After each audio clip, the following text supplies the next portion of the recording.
जय हिंद दोस्तों, beacon education channel पर आपका स्वागत है। दोस्तों, हमने पिछले वीडियो में देखा था कुछ रेखाओं के बारे में, महादेश के बारे में। आज हम जानेंगे महासागर के बारे में। महासागर कितने होते हैं, कौन कौन हैं, और कुछ महत्वपूर्ण शब्दों के बारे में, जैसा कि आपने थंबनेल में देखा ही होगा। तो आज का वीडियो शुरू करें उससे पहले हम थोड़ा सा रिवाइज कर लेते हैं पिछली क्लास को। तो सबसे पहले कर्क रेखा क्या है? तो 23.5 डिग्री उत्तरी अक्षांश को कर्क रेखा कहते हैं और 23.5 डिग्री दक्षिणी अक्षांश को मकर रेखा कहते हैं। विषुवत रेखा किसे कहते हैं? तो 0 डिग्री अक्षांश को विषुवत रेखा कहते हैं। प्रधान याम्योत्तर किसे कहते हैं? तो 0 डिग्री देशांतर को प्रधान याम्योत्तर कहते हैं। सबसे बड़ा महादेश कौन है? तो सबसे बड़ा महादेश एशिया, सबसे छोटा महादेश ओशिनिया। महादेशों का घटता हुआ क्रम क्या है?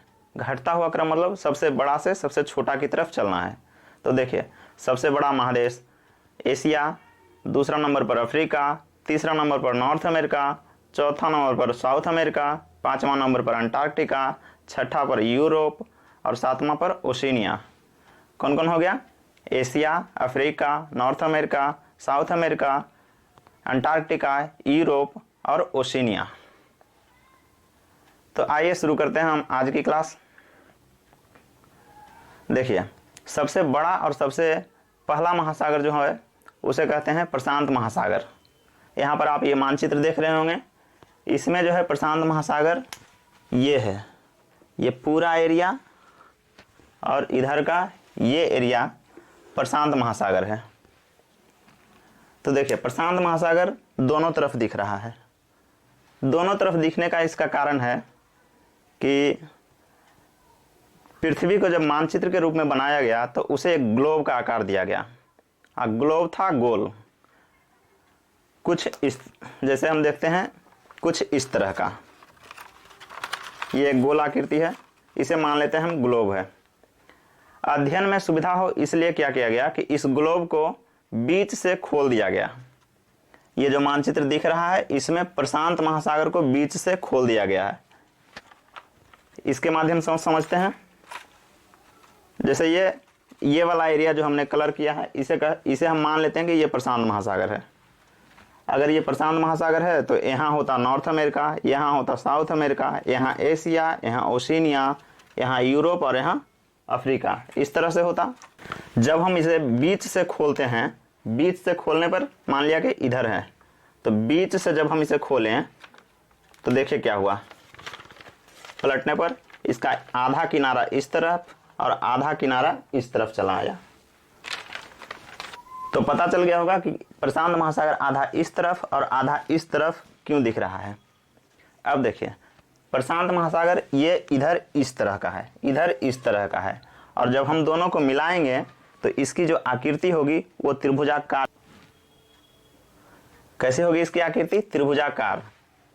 अब देखिए, प्रशांत महासागर महासागरों में सबसे बड़ा और सबसे गहरा भी है। इसकी सबसे गहरी खाई मैरियाना गर्त या मैरियाना ट्रेंच जिसे कहते हैं वो है, लगभग 11,022 मीटर गहरा है। हमारा दूसरा महासागर जो है वो है अटलांटिक महासागर। ये महासागर आपको मानचित्र में दिख रहा होगा, ये पूरा बड़ा एरिया, इसे कहते हैं अटलांटिक महासागर। इस महासागर का दूसरा नाम अंध महासागर भी है। इस महासागर की आकृति अंग्रेजी के एस अक्षर के आकार से मिलती है। कैसी मिलती है? एस आकार के अक्षर से। देखिए, यहाँ है यूरोप, यहाँ है अमेरिका, तो इस रास्ते से अमेरिका से यूरोप का जितना भी व्यापार है वो अटलांटिक महासागर से होकर गुजरता है। तो सबसे व्यस्त महासागर अटलांटिक महासागर ही है। महासागर पृथ्वी पर के पूरे हिस्से का 20% हिस्सा घेरता है। देखिए, इसमें कई बड़ी नदियां आकर गिरती है, जैसे मिसिसिपी, अमेजन, नाइजर। इन सभी ये सभी बड़ी नदियां इस महासागर में गिरती है। इस कारण इसे प्यासा महासागर भी कहते हैं। इसकी सबसे गहरी खाई है प्योर्तो रिको। प्योर्तो रिको, ये हो गया अटलांटिक महासागर। हमारा तीसरा नंबर का महासागर है हिंद महासागर। यह है हिंद महासागर, एशिया के जस्ट नीचे का महासागर हिंद महासागर। यह आकार में तीसरा सबसे बड़ा महासागर है। एशिया में होने वाले सारा व्यापार लगभग 90% भाग हिंद महासागर से होकर गुजरता है। इसलिए कहा जाता है कि एशिया पर उसी का प्रभुत्व होगा जिसका नियंत्रण हिंद महासागर पर रहेगा।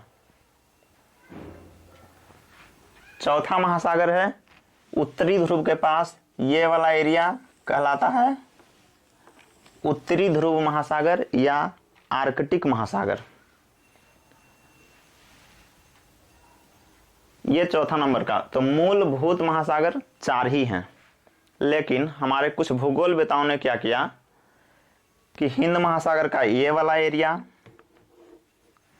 अटलांटिक का ये वाला एरिया और प्रशांत का ये नीचे वाला एरिया, इसे मिलाकर कहा कि ये दक्षिणी महासागर है। लेकिन अभी तक इसे मान्यता प्राप्त नहीं हुई। एक संस्था है IHO, पूरा नाम इंटरनेशनल हाइड्रोग्राफिक ऑर्गेनाइजेशन। यह संस्था दुनिया के सारे महासागरों, सागरों का सर्वे करती है और उसे सर्टिफाइड करती है कि कौन सा महासागर की श्रेणी में है और कौन सागर की श्रेणी में। इस संस्था ने अभी तक इसे महासागर की मान्यता नहीं दी है। हिंदी में इसे कहते हैं अंतर्राष्ट्रीय जल सर्वेक्षण संगठन। तो इस महासागर पर अभी तक विवाद है। कुछ लोग तो इसके अस्तित्व को ही नकारते हैं, बोलते हैं कि हिंद महासागर का हिस्सा है, अटलांटिक का हिस्सा है, प्रशांत महासागर का हिस्सा है। तो इसे अगर मिला दे तो महासागर हो गए 5। कौन कौन?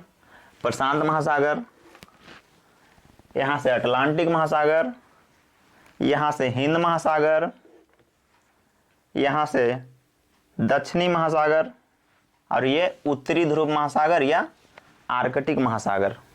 इनका क्रम क्या है?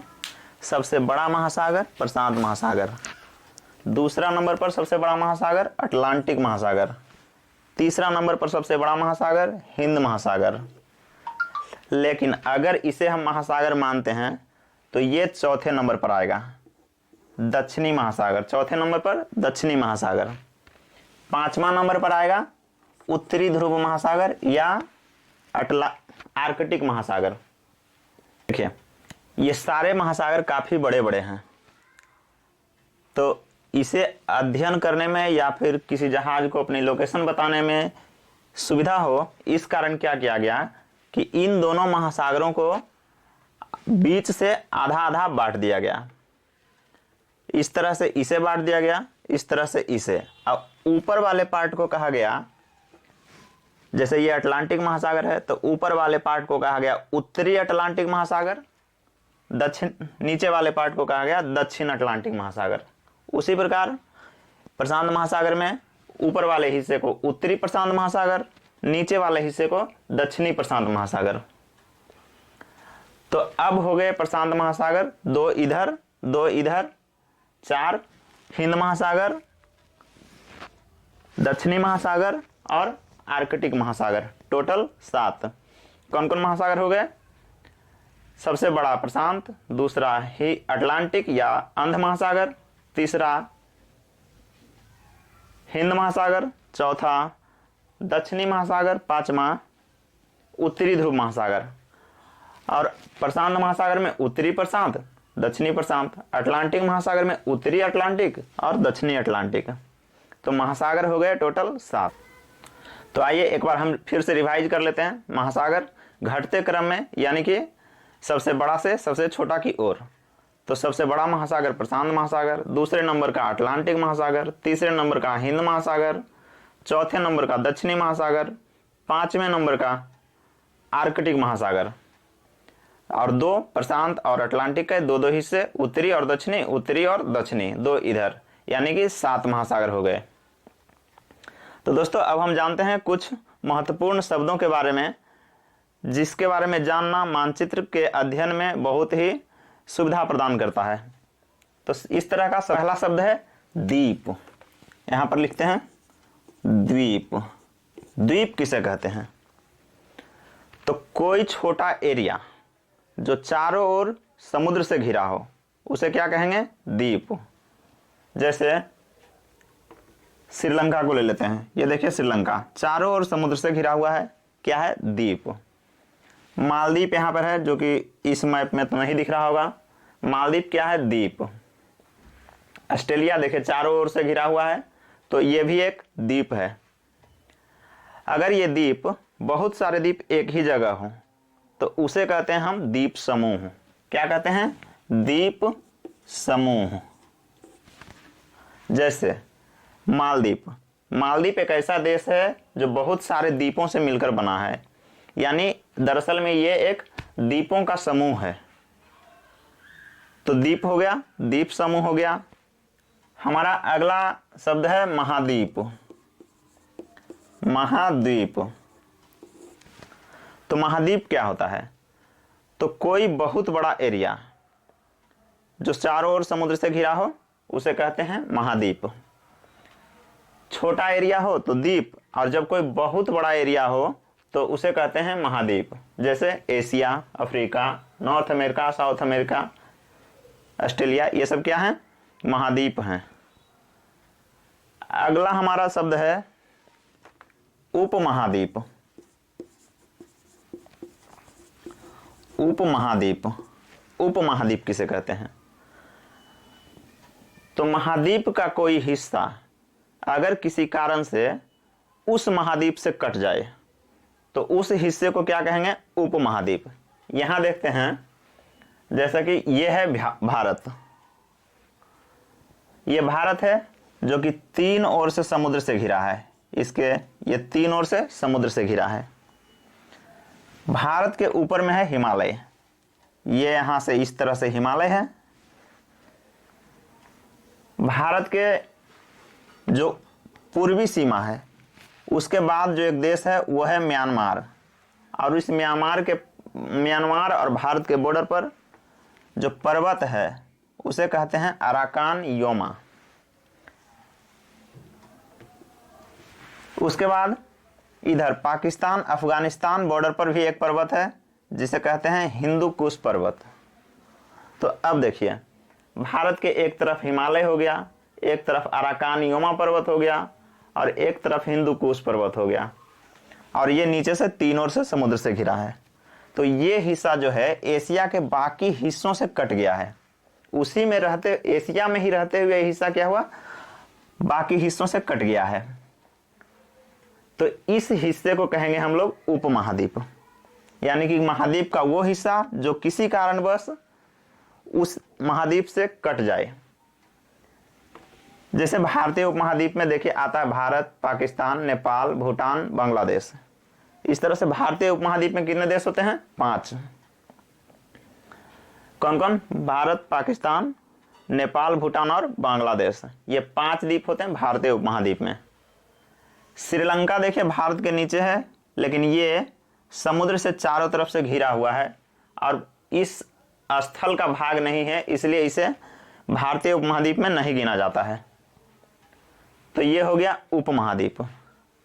अगला शब्द है हमारा प्रायद्वीप। प्रायद्वीप। प्रायद्वीप किसे कहेंगे? तो देखिए,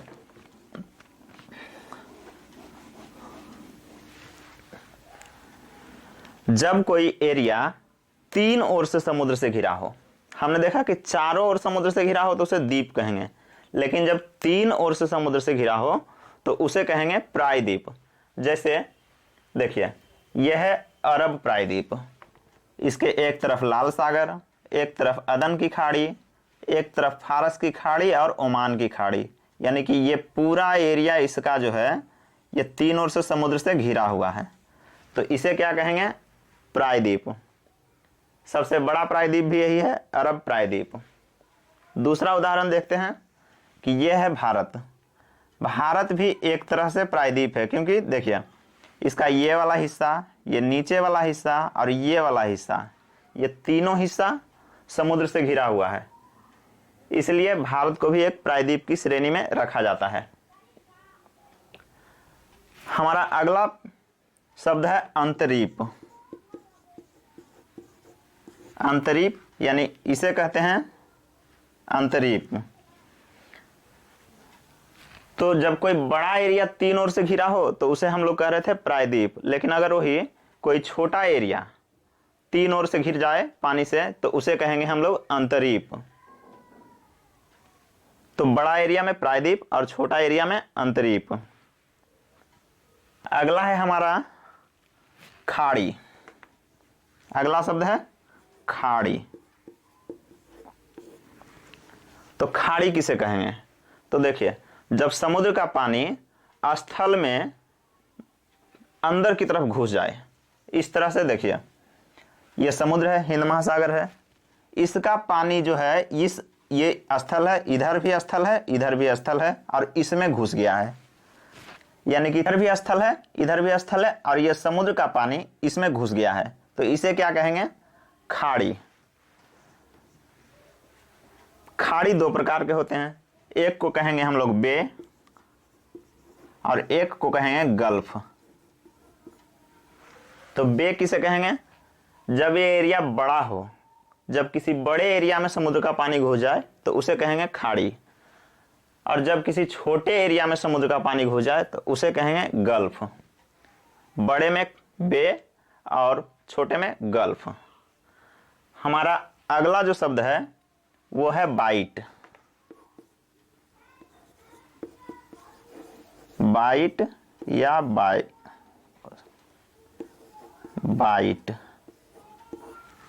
बाइट किसे कहेंगे? तो देखिए, कोई स्थलाकृति इस प्रकार का हो, चंद्राकार हो और इसमें समुद्र का पानी घुस जाए। जब कोई आकृति चंद्राकार हो और इसमें समुद्र का पानी घुस जाए तो उसे क्या कहेंगे? बाइट। हमारा अगला शब्द है जल संधि।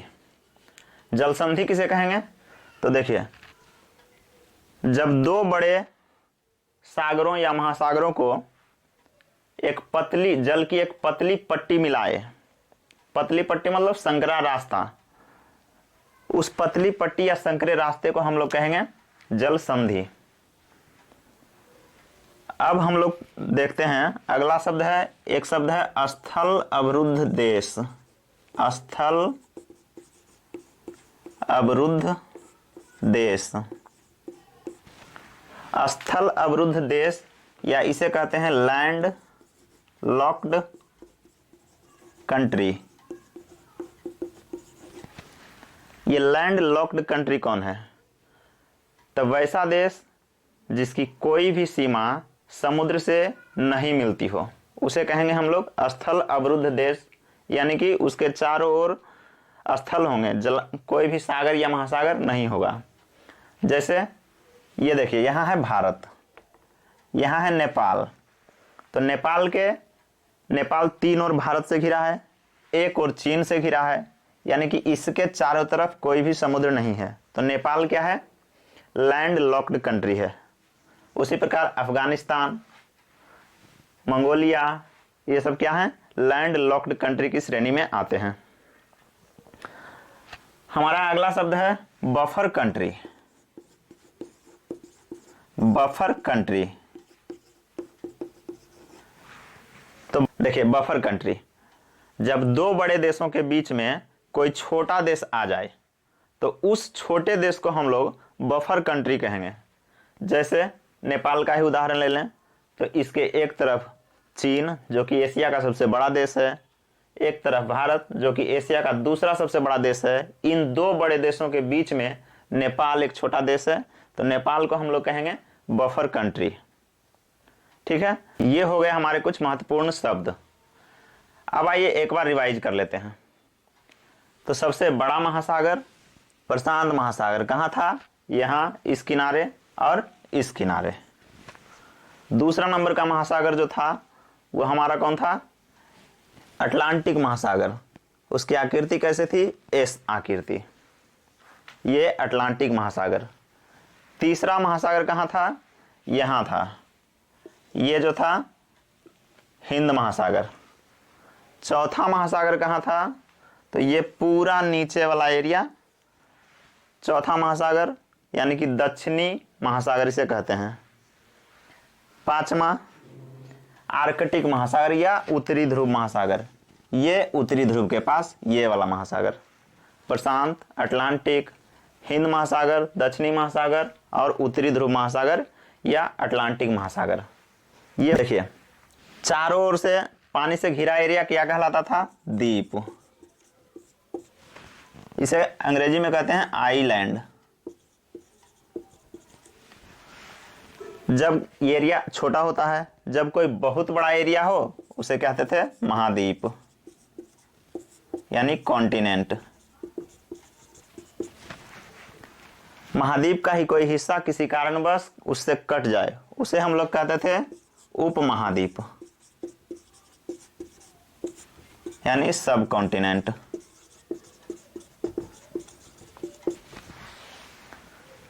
तीन और पानी से घिरा हुआ एरिया कहलाता था प्रायद्वीप यानी पेनिनसुला।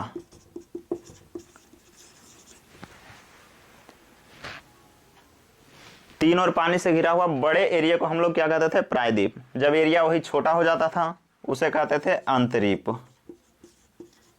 यानी केप। जब सागर का पानी स्थल की ओर उसमें घुस जाए उसे हम लोग कहते थे खाड़ी।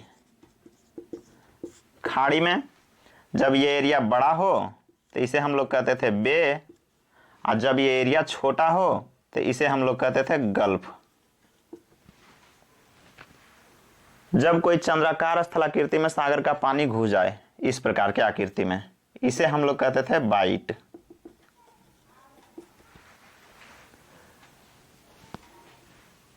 दो बड़े देशों के बीच के कंट्री को कहा जाता था बफर कंट्री, और जिस देश के किसी भी सीमा की तरफ समुद्र ना हो, यानी कि जिस देश की सीमाएं समुद्र से ना लगे, उसे हम लोग कहते थे लैंड लॉक्ड कंट्री या स्थल अवरुद्ध देश। ये हो गए हमारे कुछ महत्वपूर्ण शब्द। तो हमने देखा लाइन के बारे में, महादेशों के बारे में, महासागर के बारे में, कुछ महत्वपूर्ण शब्दों के बारे में। अब हम लोग शुरू करेंगे देशों के बारे में जानना। सभी महादेशों में स्थित देशों के बारे में हम लोग एक एक करके जानेंगे। शुरुआत करेंगे हम लोग एशिया महादेश से। यह है एशिया महादेश। ये पूरा एरिया जो आप देख रहे हैं, ये पूरा एरिया है एशिया महादेश। इस एशिया महादेश को जब हम इस प्रकार से बांटते हैं तो ये वाला ऊपर वाला एरिया हमने जाना कि नॉर्थ कहलाता है, नीचे वाला साउथ, ये ईस्ट एंड ये वेस्ट। तो हम लोग शुरुआत करेंगे दक्षिण से चलेंगे, एक एक देशों को जानते हुए एशिया पूरा कवर करेंगे, फिर Europe, Africa, North America, South America, इन सारे महादेशों में स्थित सभी देशों के बारे में हम लोग एक एक करके जानेंगे। देखिए एशिया महादेश में ये वाला हिस्सा कहलाता है साउथ। ये जो देश दिखाई दे रहा है ये है रूस। ये बहुत बड़ा देश है।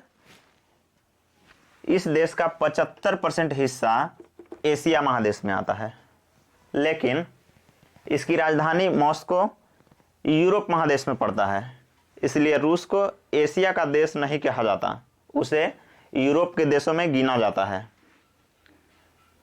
एशिया का सबसे बड़ा देश उसके बाद आता है चीन।